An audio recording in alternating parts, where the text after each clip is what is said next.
अगर आप कहते हैं उसकी शादी मेरे पहुंचने के बाद हुई थी, या फिर कह सकते हैं मेरे पहुंचने के बाद उसकी शादी हुई थी। यहाँ पे दो अलग अलग सब्जेक्ट हैं, राइट, और एक एक्शन पहले होता है, उसके बाद एक एक्शन होता है। जैसे जो सबसे पहले एक्शन कंप्लीट होगा उसे हम आफ्टर की मदद से बनाएंगे। आफ्टर और उसके बाद सब्जेक्ट, हैड और वर्ब की थर्ड फॉर्म रखेंगे और ऑब्जेक्ट। और जो बाद में एक्शन होगा, जो लास्ट में एक्शन होगा, उसे हम सब्जेक्ट और V2 की मदद से बनाएंगे, मतलब कि पास्ट इंडेफिनिट टेंस की मदद से बनाएंगे। जैसे उसकी शादी मेरे पहुंचने के बाद हुई थी, मतलब पहले मैं पहुंचा उसके बाद शादी हुई, तो हम बनाएंगे He got married after I had arrived, मतलब मुझे पहुंचने के बाद, after I had arrived he got married। तो बनाएंगे कंप्लीट सेंटेंस हम इसी तरह से बनाएंगे, He got married after I had arrived। Guys Hindi पे मत जाओ, समझने की कोशिश करो, ओके। नेहा के आने के बाद मैंने पढ़ाना शुरू किया था, मतलब पहले नेहा आई थी उसके बाद मैंने शुरू किया था। तो जो फर्स्ट एक्शन होगा उसे हम आफ्टर के बाद दिखाएंगे। जैसे आई स्टार्टेड टीचिंग, मैंने पढ़ाना शुरू किया था after Neha had come, after Neha had come. जो आफ्टर के बाद जो भी सेंटेंस हम रखते हैं पास्ट वाला, दोनों एक्शन कंप्लीट पास्ट में हुई है, लेकिन जो आफ्टर के बाद हम रखते हैं पास्ट परफेक्ट टेंस में हम रखते हैं, ठीक है। मेरे पापा के पास पैसे होने के बाद मैंने खर्च करना शुरू किया था। I started spending money after my father had money, या फिर अर्नड मनी बोल सकते हैं।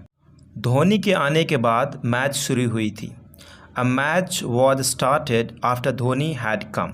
यहाँ पे वॉज स्टार्टेड क्यों हुआ? क्योंकि ये पैसिव है पास्ट इंडेफिनिट का, राइट। हम पास्ट इंडेफिनिट में बना रहे थे, लेकिन यहाँ पे जो सेंटेंस है पैसिव में बनेगा, इसलिए हमने पैसिव में बनाया है, राइट। बॉस के आने के बाद हम ऑफिस पहुँचे थे। We reached office after the boss had कम।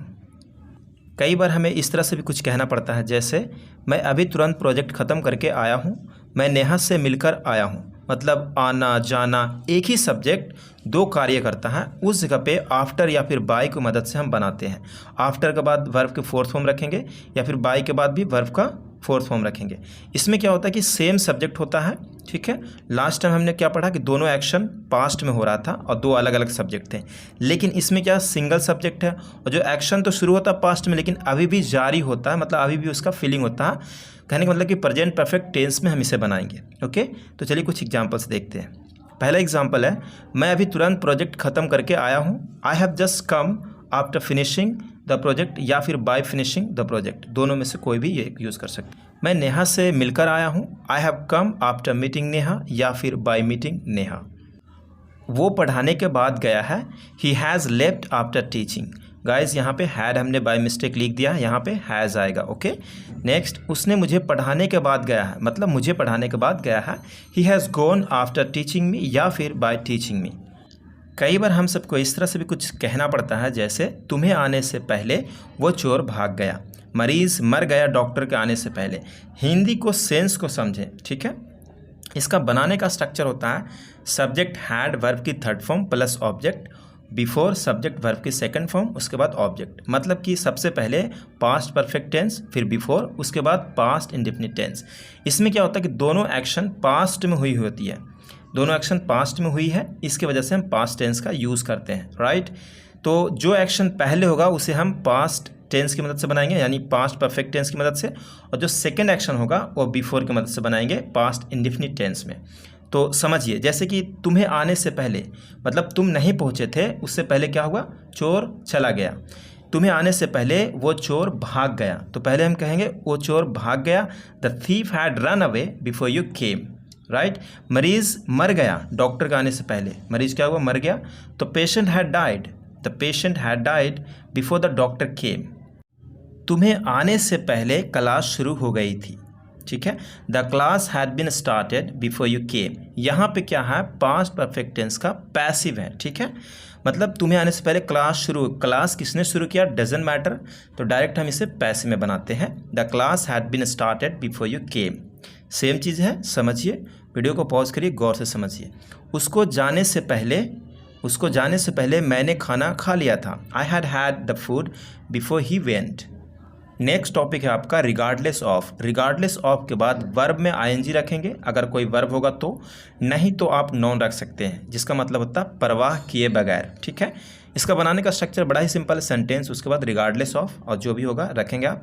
चलिए एग्जांपल्स देखते हैं। कोई भी इंग्लिश सीख सकता है उम्र के परवाह किए बिना, मतलब उम्र के परवाह किए बिना कोई भी इंग्लिश सीख सकता है। तो कहेंगे anyone can learn English regardless of age. तुम्हें इंग्लिश बोलना चाहिए जज होने के परवाह किए बिना, मतलब कोई भी जज करेगा उसको परवाह किए बिना तुम्हें इंग्लिश बोलनी चाहिए। You should speak English regardless of being judged. उसने सच जानने के परवाह किए बिना मुझे थप्पड़ मारा। ही slapped me regardless of knowing the truth. वो हमेशा इंग्लिश प्रैक्टिस करता है समय के परवाह किए बिना। ही always practice English regardless of the time. The next topic है सिंस सब्जेक्ट वर्ब की सेकंड फॉर्म। इसका बनाने का स्ट्रक्चर होता है सिंस, उसके बाद सब्जेक्ट वर्ब की सेकंड फॉर्म ऑब्जेक्ट, इसे हम पास्ट इंडेफिनिट टेंस भी कहते हैं। ओके, सेकंड में सब्जेक्ट हैव हैज़ या फिर वर्ब की थर्ड फॉर्म ऑब्जेक्ट, जिसे हम प्रेजेंट परफेक्ट टेंस कहते हैं। दोनों की मदद से आज हम सेंटेंस बनाना सीखेंगे। ओके, जैसे कई बार हम इस तरह से कहते हैं जब से मैं तुम्हें देखा हूँ मैं सो नहीं पाया हूँ। मतलब देखने के कार्य कब हुआ, हूँ पे मत जाना, यहाँ पे हिंदी पे मत जाओ। यहाँ पे क्या करना है कि जब से मैं तुम्हें देखा हूँ, मतलब देखने का काम कब, बहुत पहले मैं ऑलरेडी आपको देखा था, उस समय से मैं सो नहीं पाया हूँ। मतलब उस समय से क्या है कि मैं अभी तक सो नहीं पाया हूँ। यहाँ पे सिंस लेना, ठीक है। तो सबसे पहले मैंने बताया सिंस के बाद क्या रखना है आपको, पास्ट इंडेफिनिट टेंस, उसके बाद प्रेजेंट परफेक्ट टेंस। तो हम कहेंगे since I looked at you, जब से मैं तुम्हें देखा हूँ मैं सो नहीं पाया हूँ, मतलब सोने में सक्षम नहीं रहा हूँ। I have not been able to sleep, इस तरह से बनाएंगे। सेकंड, वो जब से आई है मैं उसे देखता रहा हूँ, मतलब कि वो जब से आई है मैं उसे देखता रहा हूँ। या फिर इस तरह से भी कहते हैं ना, वो जब से आई है, यहाँ पे है पे ख़त्म हो रहा है। इसका मतलब ये नहीं कि हम अभी अभी देखें, नहीं भाई, जब से वो आई है तब से मैं बात कर रहा हूँ, ठीक है। जैसे वो जब से आई है मैं उसे देखता रहा हूँ। Since she came I have been staring at her, मतलब घूरता रहा हूँ। इसमें प्रेजेंट परफेक्ट कंटिन्यूअस में बोल सकते हैं, दोनों सिमिलर होता है, ठीक है, उसमें से भी आप यूज़ कर सकते हैं। Alright, let's move ahead. जब से मैं उससे मिला हूँ मैं उसका फ़ोन का इंतज़ार करते रहा हूँ। Since I met her I have been waiting for her phone calls. Next है I know how difficult it is, मुझे पता है कितना मुश्किल है। सिंपल है, चलिए इसका देख लेते हैं। मुझे पता है कितना मुश्किल है उससे बात करना। I know how difficult it is to talk to her. उसे पता है कितना मुश्किल है उसके पास जाना। He knows how difficult it is to go to him. मुझे पता है कितना मुश्किल है इसे सॉल्व करना। I know how difficult it is to solve this. The next one is the moment, बहुत ही प्यारा है। द मोमेंट का मतलब होता है यूं ही, जैसे ही। जैसे कई बार हम इस तरह से कहते हैं, जैसे ही मैंने उसे देखा मुझे उससे प्यार हो गया। The moment I saw her I fail in love with her. जैसे ही वह आया मैं चला गया। The moment he came I left. जैसे ही मैं कमरे में घुसा वैसे ही लाइट चली गई। The moment I enter the room light went of.